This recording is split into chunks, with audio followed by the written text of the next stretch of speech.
तिथल्या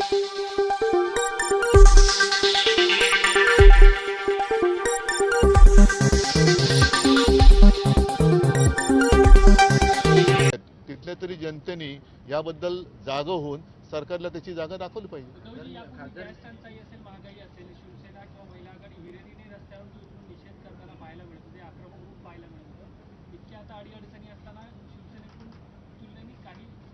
फक्त शिवसेनेनेच उतरावं अशी अपेक्षा आहे का?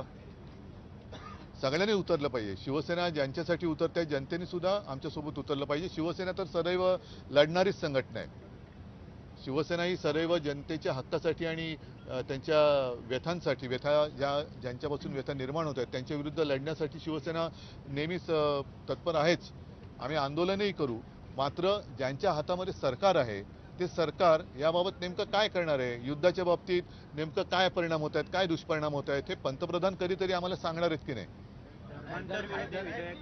चला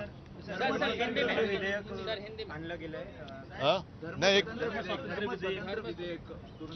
धर्मांतराच्या बद्दल जे विधेयक आज मला वाटतं विधानसभेत मांडले गेले, उद्या परिषदेत मांडलं जाईल. साधारणतः तो मसुदा मी पाहिला. धर्मस्वातंत्र्य हे प्रत्येकाला असलंच पाहिजे. कोणी कोणत्याही परिस्थितीत जोर जबरदस्तीने किंवा कोणाच्या असहायतेचा फायदा घेऊन लांडी लबाडीने आमिष दाखवून धर्मांतर करत असेल तर त्याला आमचा विरोध आहेच. म्हणून ह्या धर्मांतर विरोधी किंवा धर्मस्वातंत्र्य म्हणून काहीतरी नेमकं एक नाव द्या विधेयकाला आमचा पाठिंबा आहेच. आणि अशा प्रकारे म्हणजे धाकधपटच्या दाखवणं, ईडी, इन्कम टॅक्स, सीबीआय आपलं नाही काय धमक्या देणं, त्याच्यानंतर 50 कोके देतो सांगणं, असं करून जर कोणी धर्मांतर करत असेल तर त्याला आमचा विरोध आहेच. मात्र तो संपूर्ण ते मी बिल त्याची चाळत असताना काही प्रश्नांची उत्तरही मिळणं गरजेचं आहे ती जनतेसाठी. याचं कारण असं की त्याच्यात असं नमूद केलं आहे की गेल्या काही वर्षांमध्ये मी आता शब्दशः नाही सांगत, एक सारांश सांगतो. गेल्या काही वर्षांमध्ये अशा प्रकारच्या धर्मांतरांच्या घटनांमध्ये वाढ झालेली आहे. आता गेल्या काही वर्षांमध्ये जास्त करून भाजप प्रणित सरकार राज्यात आणि केंद्रामध्ये सत्तेवर आहे. असं हे सरकार असताना सुद्धा बळजबरीने किंवा फसवून धर्मांतराच्या संख्येत वाढ झाली असेल तर ते अपयश कोणाचं आहे ह्या प्रश्नाचं एक उत्तर मिळालं पाहिजे. आणि नेमकं कोणत्या समाजात, कोणत्या विभागात, कोणत्या प्रकारे धर्मांतर असं होत असेल त्याची माहिती दिली तर आम्हाला सुद्धा सावध राहता येईल. आमचे सुद्धा कार्यकर्ते तिकडे तत्पर राहतील की कोणी कोणावरती जोर जबरदस्तीने किंवा आमिष दाखवून फसवणूक करून असहायतेचा फायदा घेऊन धर्मांतर करत असेल तर त्याला आम्ही सुद्धा विरोध नक्की करू. तर ही सगळी माहिती आणि काही 2-4 आणखीन प्रश्न असतील ते प्रश्न हे सरकारी भाषेत पटलावरती ठेवावेत अशी आमची मागणी आहे. कारण आम्ही या बिलाला पाठिंबा देतो. विधानसभा स्पीकरच्या मिले थे त्यावेळी भीमाशंकरला व्हीआयपीच्या माध्यमातून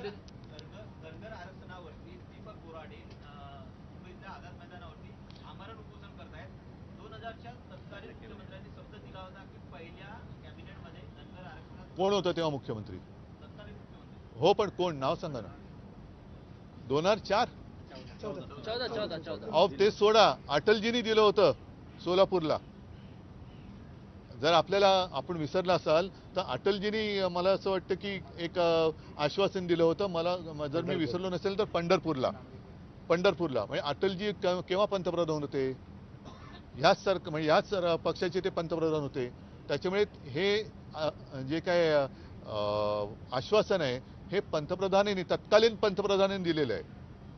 त्याच्यामुळे ते पूर्ण करणं हे आता तत्कालीन म्हणजे नाही आत्ताच्या याला काय म्हणायचं, आत्ताच्या वर्तमान पंतप्रधान आणि मुख्यमंत्र्यांचं कर्तव्य आहे. सर आज आप कई अपने मौजूदा विधायकों के साथ नार्वेकर जी से मिलने के लिए गए थे. सवाल ये है कि महाराष्ट्र को नेता विपक्ष मिलेगा या नहीं? दोनों जो सदन है शायद इतिहास में पहली बार ऐसे हम अनुभव कर रहे हैं कि दोनों सदन के लिए विपक्ष के नेता नहीं है. क्यों डर रही है सरकार? और मेरा ये तीसरा चौथा कितने अधिवेशन हो गए, हर समय हम जाकर उनको रिक्वेस्ट करते हैं क्योंकि उनका अधिकार है और वो कहते हैं कि अब जल्द से जल्द हम करेंगे. इस बार भी उन्होंने वही कहा है. ना आता हे विषय जर अध्यक्ष हे मेजॉरिटीने निवडून येतात, मेजॉरिटीवरती सरकार बसलं जातं. त्याच्यामुळे हे एकतर्फी प्रयोग चाललेत का सर, धर्मांतरण पे आज बिल पे चर्चा होनी है विधानसभा में। सवाल ये है कि समर्थन रहेगा आप लोगों की तरफ से? मैंने पहले ही कहा है कि ये जो विधेयक है विधानसभा में टेबल किया गया है, कल हमारे सदन में किया जाएगा, उसके ऊपर चर्चा होगी। पहले मैं स्पष्ट करना चाहता हूं, जोर जबरदस्ती धर्मांतर करने के लिए हमारा विरोध है और इसलिए हम इस विधेयक का समर्थन जरूर करेंगे, लेकिन कुछ चीजें ऐसी हैं उस बारे में जानकारी मिलने की आवश्यकता है। सर, गलवान युद्ध पर आधारित एक गलवान फिल्म रिलीज होने वाली आहे. अरे हो, पण ते आता ह्याच्यामध्ये कुठे धर्मांतर आणि गलवान बेळगावमध्ये जय महाराष्ट्र गीत वाजल्यामुळे मराठी मुलांवर गुन्हे दाखल झाले. आणि क्रिकेट मॅचच्या जल्लोष करताना महाराष्ट्र गीत वाजवलं म्हणून गुन्हे दाखल झालेत बेळगावमध्ये अनेक तरुणांच्यावर. आणि राज्य सरकारला त्यांनी पत्र लिहिले की महाराष्ट्रानं यामध्ये हस्तक्षेप करावा. महाराष्ट्राच्या मुख्यमंत्र्यांनी तत्काळ तिकडे हस्तक्षेप करायला पाहिजे. सरकार कोणाचंही असो, मराठी माणसांवरती जसं जोर जबरदस्ती धर्मांतराला आम्ही विरोध करतो आहोत, तसं जोर जबरदस्ती भाषा मग ती कोणाची कोणत्याही वरती असेल लादणं हे अयोग्य आहे. ज्याप्रमाणे आम्ही इकडे जबरदस्ती भाषा लादण्याच्या प्रयोगाला विरोध केला, तसंच तिकडे मराठी माणसावरती जी भाषेची जबरदस्ती होते त्याला आमचा विरोध आहे आणि केंद्र सरकारने याच्यात हस्तक्षेप केला पाहिजे.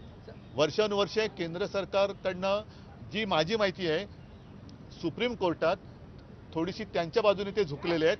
तसं न करता अत्यंत निपक्षपातीपणाने केंद्राने भूमिका घ्यायला पाहिजे आणि राज्य सरकारने सुद्धा याच्याबद्दल हस्तक्षेप केला पाहिजे आणि तिथल्या मराठी माणसांवरती अन्याय होता कामा नये. ही महाराष्ट्राच्या मुख्यमंत्र्यांची सुद्धा जबाबदारी आहे आणि देशाच्या पंतप्रधानांची सुद्धा जबाबदारी आहे. ठीक आहे.